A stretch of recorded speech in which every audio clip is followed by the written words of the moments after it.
Yeah, and Anna, could you record too? Yes, sir. Thank you.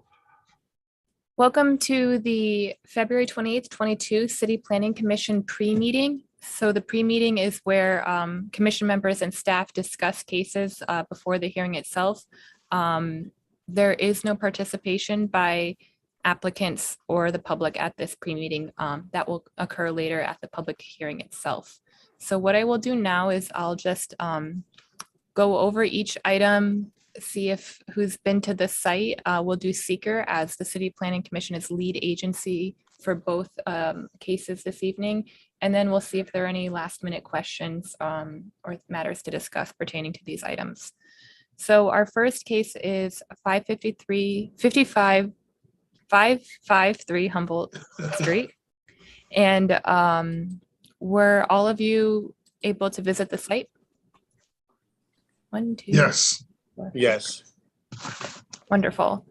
And did you guys have any questions about this one? We had one public comment that was received after you originally received the staff report. So that was sent to you last Friday. We do have one member of the public who signed up to speak on this case this evening. They are representing the Northwind Village Neighborhood Association. And the applicant's team will be here.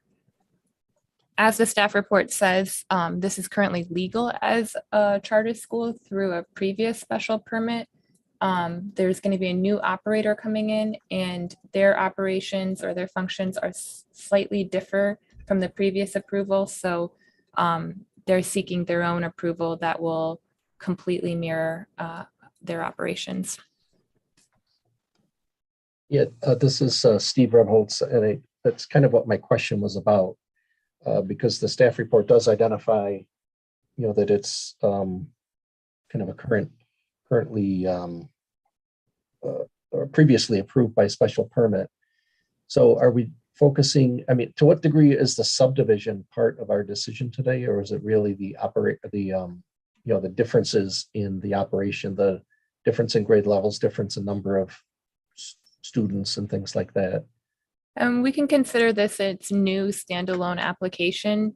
So the subdivision is factored in under the work scope. I guess I acknowledged the previous approval just because it is the current legal use for the property and to demonstrate that it has previously operated as such, but it's kind of standalone new permit.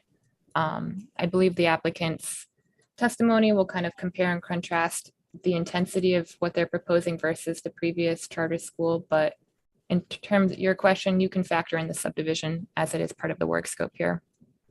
But it's really a new application.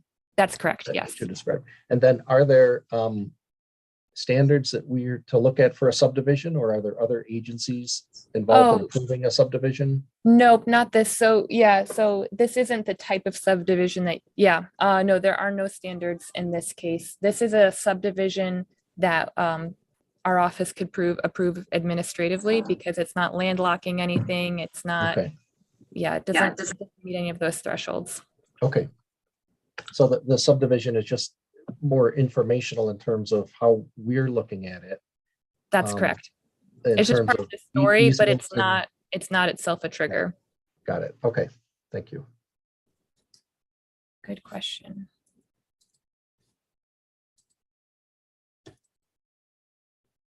Any other questions on this one?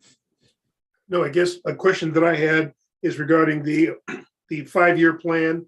Even though they propose a 5-year plan as far as number of students in various grades, they're not going to be doing that right away. They're going to be doing that incrementally. Is that correct? That's correct. It's my understanding that they have their long-term goals, and I explained to them during the application intake process that to kind of ask for their ultimate desire, so they wouldn't be restricted in any way by kind of like an enrollment number or something to that effect. Great, thank you. So what I'll do now is I'll share my screen and we can kind of go over the environmental assessment form. So as you know, they included in the staff report was the applicant's response to part 1 of the environmental assessment form. This is where they're kind of laying the land of the kind of the factors that play into an environmental review. And now we'll just go over each one. I won't read them. I'll just list a number and let you guys read them to yourselves. And then you can let me know verbally if it's your opinion that there'll be no, or based on your findings, that there'll be no impact or that there could be a moderate impact. So this is for, yep. Sorry, this is Steve Repholz. And just a question as we head into this part of the seeker. One of the facts that's presented is 3 school buses anticipated. And I was looking through the report to see if that grew along with the number of students. And I didn't see a growth in their transportation plan that mirrored their growth in the number of students. And it seems like that would be relevant from an impact statement or an not impact statement, but impact standpoint. So 3 school buses for 360 students, or 400, it's actually 427 students. It just doesn't compute. So I'm guessing there have to be more school buses when they're grown out. So it feels like, at least for me, there's some information I would want to know. Right now, all 3 school buses are on site, but at some point it feels like some of them would have to be off site, which is fine, probably fine if we knew what that plan was. Tom, given that we have a question for the applicant, can we do seeker as part of deliberations? Yeah, is that okay? Yes. I mean, I don't. wanna Yes, hold this that'd up. be I think, fine. Okay, great. So we will we'll ask that as a question as part of the public hearing component, and then we'll conduct the seeker at deliberation. So we have all the information we need to do this review. Okay. Well, thanks for being patient with me on that. This is why this is what the job is. So we appreciate you. Okay, I'll move on to the next one. So the next one is, I just closed it. 1242 North Goodman Street. It's a proposed telecommunications tower. I believe it's 100 feet, a tower to go in kind of the rear of a parking lot. Were all of you able to do a drive-by? Thumbs up, 1, 2, 3, 4. Okay, and a nod, perfect. Any questions? I do. I'm sorry, everyone. No. Do have a question again. And this again kind of goes to seeker. They present as a fact in the short form on item 6 that the proposed action is consistent with the predominant character of the existing built or natural landscaping. There's not much natural landscaping left, but there is a built landscaping. And they have answered yes, that it is consistent as a fact, but I guess I'm looking for some discussion about that, understanding, from that there's a lot of kind of important stuff that go into these telecommunication towers with the federal regulations and, considering them more like a utility than just a regular old project. But it feels like, I mean, for me, I guess I differ with that answer. So I'm not sure that I can take it as a fact in making a determination right now. How would we handle that if there's a question about, the facts presented in the seeker form? How do we, I mean, I guess if I'm able to weigh that, I can weigh that, but they're presenting it as an action that's consistent. Is there any I guess, background you can give me on that one? You're muted, Tom. That flashed by so fast, the list of Oh, and you know what? Let me pull it up. landscaping it was with regard to.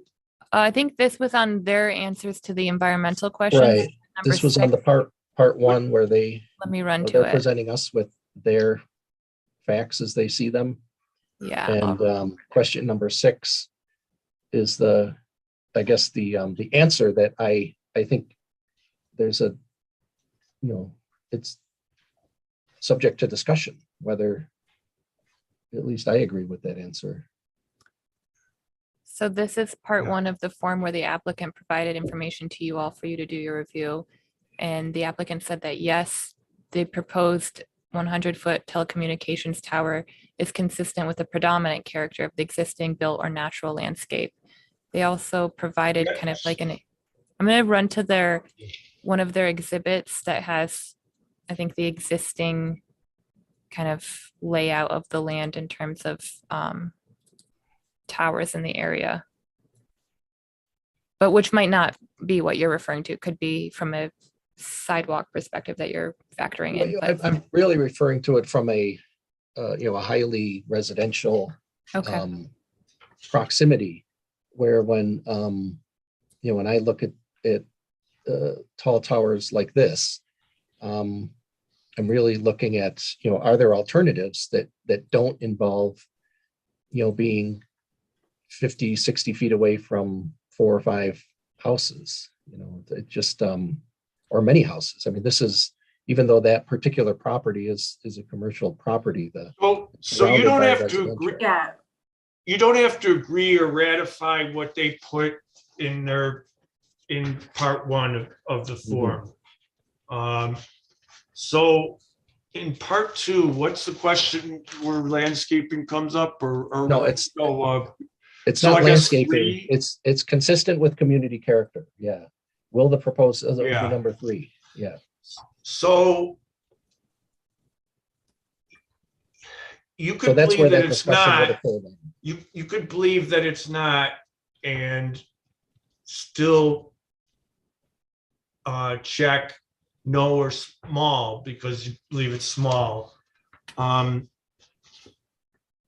we would just need to talk about Yeah. any mitigating, like even if we said no, we can elaborate down here as to, while we might have checked moderate, such and such mitigating measures are in place to lessen the impact or intensity.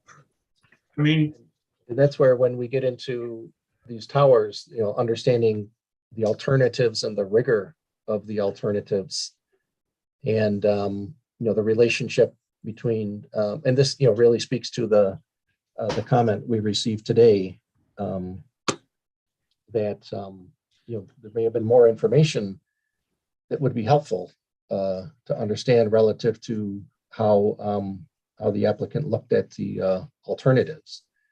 So okay, but I understand. So Yeah, by but- accepting their point of view, we have a chance to at least discuss, not so much whether we agree with that point of view, but do we think that even though they think it's consistent, we can have a response that says, what we think under a discussion under item 3 here. I mean, one thing is, and it's again with the Telecommunications Act, that in the delay that would be inherent in doing an EIS, that we have to acknowledge that we have in the city of Rochester a higher threshold for requiring an EIS than other places. And that you could deny an application and still neg deck it. You could believe that it's for purposes of SECRA, it is an impact, but a small one. But yes, it would be problematic to tell them that they have to do an EIS. Which is what a positive declaration would tell them. Right. Okay. Yeah. Tom, can you speak to what you Do mean by want to wait problematic? till after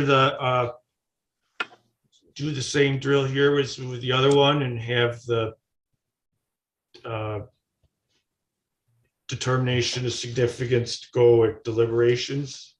Well, for me, speaking for myself, I think the information is here. It's just that, I have a desire to have a conversation about it with the rest of the board, as opposed to lacking information.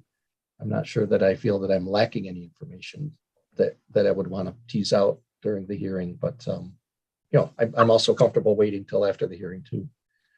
Well, I would like to understand the basis for them saying yes there. And also, I mean, I just had some other general questions on the application related to, like, there's a lot of really conclusory statements in here that don't seem to justify like the erection of 100-foot tower in a residential area for no, at least based on what I see here, like no evidence of this purported justification. So like, I don't want to make them go through the EIS for no reason, but like my answer there right now is yes, it would have a negative impact, and I'm not sure what you could do to mitigate it. So I'd like to give them the benefit of being able to speak to that before making a determination. Because maybe there's stuff that we just don't know, but I'm not comfortable with like these conclusory statements that they need to improve in-car service, or that it's okay that they're not looking at the other tower because there's no evidence that they intend to move when they would be the ones who have access. Well, they didn't put it in the record. So of course there's no evidence on that. Like there feels like a lot of gamesmanship going on here, and I'm just not comfortable. Okay, what I'm trying to tell you is that the secret determination doesn't bind you to say to approve their application if you were to neg deck it. And in fact, if you were just straight out inclined to deny the application, if we pause decked it, you wouldn't be able to make a decision. We would just stop and they'd have to go and do an EIS. So maybe we should deliberate and figure out whether we're going to deny the application, and if we're going to approve it, then do seeker. Can we do that? I think you should just do secret, before you deliberate on your decisions, if it's at the beginning of the deliberation period or now. But what I'm trying to say is that you're not,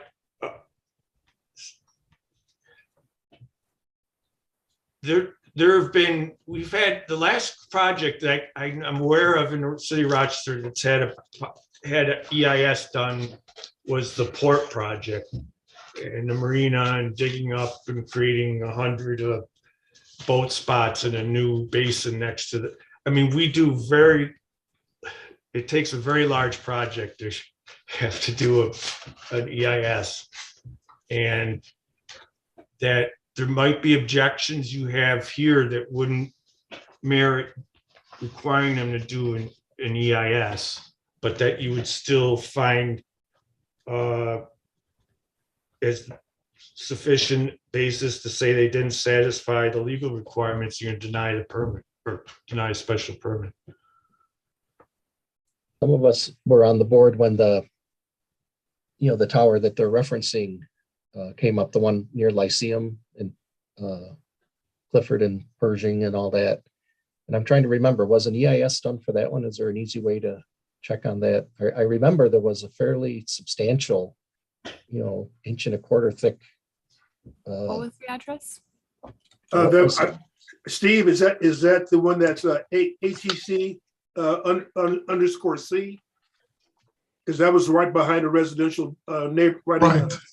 Right. We looked. I mean, they demonstrated the fall zone. Yeah. It was a larger property, but I feel that there was, a fairly substantial degree of documentation, and I know that every case is different. So I'm just curious. I'm not challenging you, Tom. That I don't, Steve. I don't remember them. I don't remember that location having to do an EIS.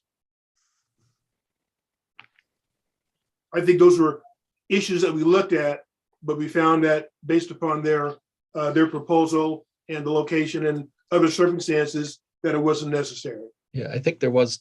Yeah, I recall mitigation in terms of the tower height from what they originally asked for, and I recall a second trip in front of us. And I know that it's not relevant, but I just understand.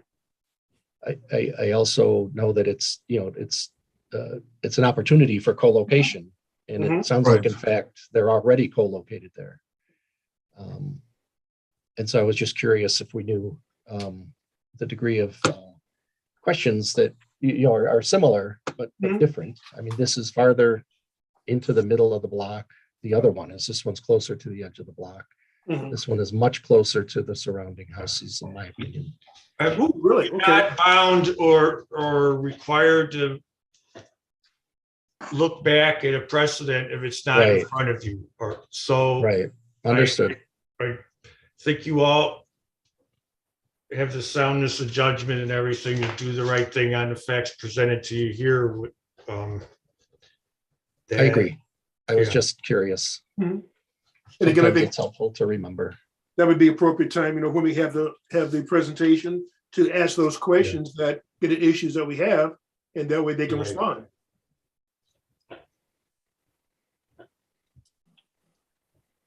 But if we were to put new things into evidence, I mean, we at least have to give the applicant a chance to say whether they wanted to hold to be. Yeah, able and to I address wasn't suggesting that the environmental review for the previous one should be brought into evidence here.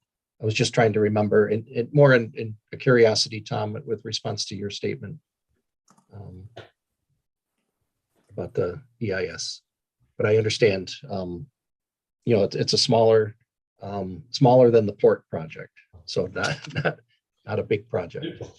What I'm saying, when the applicant has a form to fill out, they know what criteria they're supposed to meet. And so we can't really introduce to them at the last minute, like some additional criteria, like why doesn't this match up with what was done 8 years ago or whatever? Without at least giving them a chance to adjourn and you see what I mean? Like that. I do. So again, I'm not trying to going link the forward two. based on a certain way, a certain set of criteria. And if we're also going to factor in other things, it's only fair that they be given advance notice of it. I agree. Yeah, I was just reacting to the what I felt at the time was a very hard look that we took at that particular tower and its impact on the character of the neighborhood. And one of the thoughts was its capability for co-location as a good thing, right? Yeah, and that's all we're going to address on the record during the hearing. Right. Okay. Great. Any other questions? Nope. Okie dokie. In regards to this one, let me pull up the staff report. Oops, that's not it. There are a number of requirements for PWTFs. There is one of them that they are not meeting, so it would be subject to your review for a potential waiver. That is landscaping. So let me pull it up so we can all read it together and we can just know what we're looking at. One moment. Go to the top page where my code review is. So pages 1 and 2 contain this chart that has all of the requirements here on the left and whether or not they're in compliance. There is a landscaping around the perimeter of the base of the tower so it can screen the base of the tower from the adjoining private properties in the public right of way. They are not proposing in any landscaping around the base of the tower. I'm just going to go to the site plan for quick reference too so we can all get a feel for that. I just have to orient myself. Okay, so here's the parking lot. And this little dot is where they're proposing it. That's, sorry. Here we go. So here's like the proposed, this is the outline of the tower area, the PWTF itself, and there's no landscaping around its perimeter.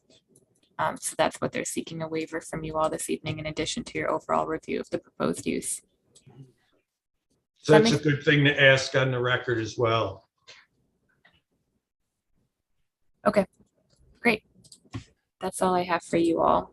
I guess I just have another question about the information presented on this case. the information justifying why co-location is not feasible. They do identify in their alternative analysis that it's not feasible, but they don't go into much detail about why it's not feasible. Mhm. So it feels, I mean, it sounds like that's a requirement of the application that they describe that for us. Is it Yes. described anywhere else that I'm missing, do you think? Um, I'm looking at their item Yeah, 5. if you candidate feel, C. if you feel like the application's incomplete, then maybe that would be a matter to bring up at the hearing and discuss with your colleagues at the, Yeah, I think it's good to ask them on the record, am I missing something here? Because I don't see something explaining that. I wanted to lay out for you another scenario in case it happens. I don't know if it will. But you see that another cell company that they share a tower with now nearby is written objecting to this application and saying that, I think that what they're saying is that they think they could, that the existing tower could host the upgrade that would give these guys, the applicant, what they need instead of building a whole new tower. So in the event, in asking your questions and you identify that there's a dispute of experts, you have it within your option, and it's in the zoning code, that you could retain a technical expert of your own to analyze that issue and try to figure out who's got it right. Like if they say, you know, one person says this tower is not capable of serving our needs, and the other one says it is, then you can hire another expert at the applicant's expense to analyze that. And Johanna Brennan tells me in years past that We did that. planning commission's done that before too. So, Yes. I think we did it twice at least. Yeah, I think so. But also, Steve, I think in the staff report, Exhibit 7, I think it provides radio frequency and map propagations and analysis. May answer some of the questions that you had, or why some of the co-location sites may or may not be suitable for their use. Because I looked at that this afternoon and I had a similar concern.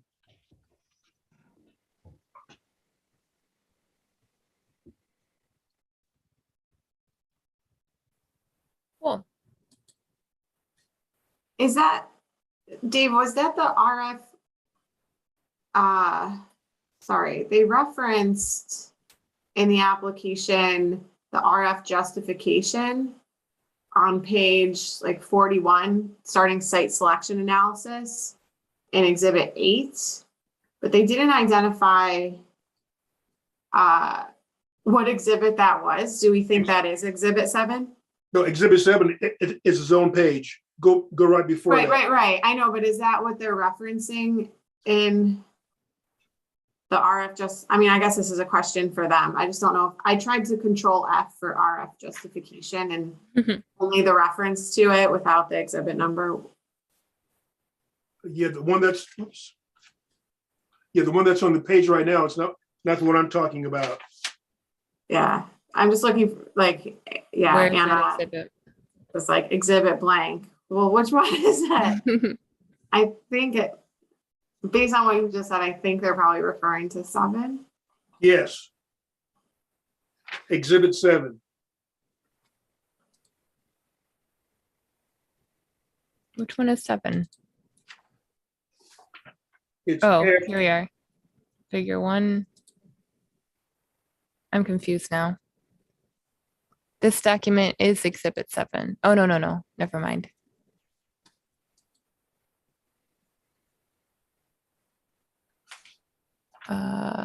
Yeah, probably a question. Definitely a question for the applicant rather than like have them point us to Yeah, the map because itself.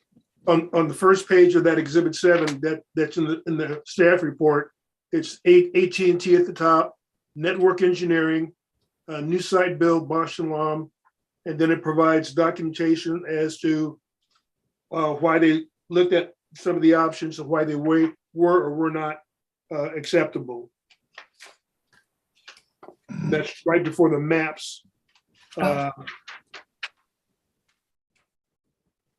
right before the map that you just had, the topography map. Mhm. Yep, the next page. Go to the next page. Okay. Backwards. Back. That's the last page of Exhibit 7. Uh-huh. Keep going back. This. Oops. Okay, here's exhibit 7, and then I'll Yep. go to the last page. No, go to the first page after Exhibit 29. I'm on page 29, That's correct? 29. Yeah. Oh, 30 then. And here we are on 30. Yeah, that's where it starts. And then the subsequent pages provide information about the various exhibits that they had and why they were or were not acceptable. Mm-hmm. Okay.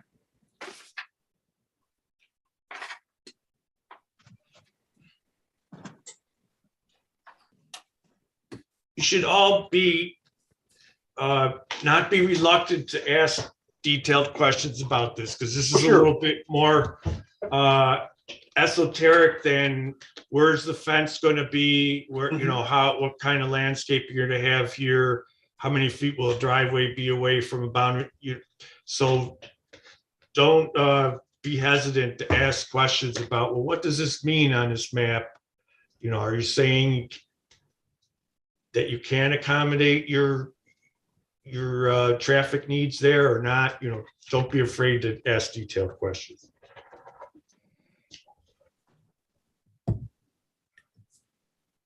Great. Anything else? Okay. I guess we can take a 15-minute break and resume at 6 p.m. then when the hearing itself begins. Mhm.